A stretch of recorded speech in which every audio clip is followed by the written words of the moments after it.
In this video, the dark horse on the left is trying to keep the light-colored pony away from one of our mares who's a little further out of frame. Initial observation might lead people to a very quick conclusion that this dark horse is the alpha or the leader of the herd. But horse herds are much more complex systems than that, particularly in domesticated experiences like this. Let's see if we can figure out what's really going on. Are these boys drama? What are you doing? You protecting your Jackie girl? Yes, I see that. Oh, are you picking on Jackie? Jackie, do you need me to help you with your... Looks like you got a stick in your ear. As Jackie and Drifter walk away together, what kinds of things do you notice about their body language? Oh, it fell out. Okay. Even though they're physically close to one another, Jackie is giving subtle signs that she's not completely comfortable with Drifter in her space.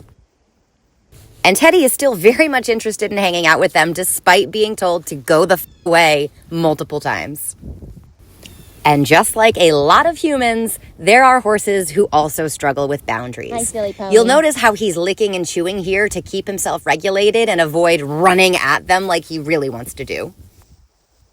These two appear to have settled in nicely and look pretty relaxed, but watch what happens as Drifter takes a little step towards Jackie. When he moves in towards her, because he wants to be a little bit closer to her, she's going to say, "No, sir. You have now crossed my boundary, and I need some space." And she's going to move down the hill a little bit herself. He doesn't immediately follow, and I want you to watch this little tail swish and his head turn up the hill a little bit. It's directed at the pony, who has now snuck closer. And so, of course, to protect his pal and his dignity, he's got to head down the hill and back into Jackie's space. Which, once again, she says, "Sir, too damn close."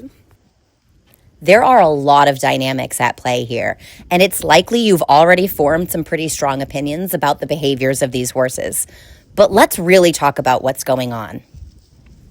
What you can't see in this video is that one of Drifter's best friends passed away in October. Since her passing, Jackie has become Drifter's support horse. But what you also can't see is that Jackie, a former broodmare who was in a kill pen, spent the first year at our farm acting as mama to all the horses and has since released herself of that job. We have released her of that job, and she's not interested in being Drifter's full-time support horse. What you can't see is that this pony, Teddy, was actually raised with goats for a very long time and picked up behaviors that are inappropriate for horses and horse herds. This impacts his ability to develop healthy relationships with other horses. What you can't see is that the chestnut that stayed at the top of the hill this whole time spent 20 years working as a therapeutic riding horse and is tired of the bullshit. The horses in this video are not the same that they were 4 months ago. They're not the same they were a year ago, or 5 years, or 10 years. They have lived experiences that have impacted who they are fundamentally at their core, in their behaviors, the herd dynamics, and how they move through whatever space that we put them into.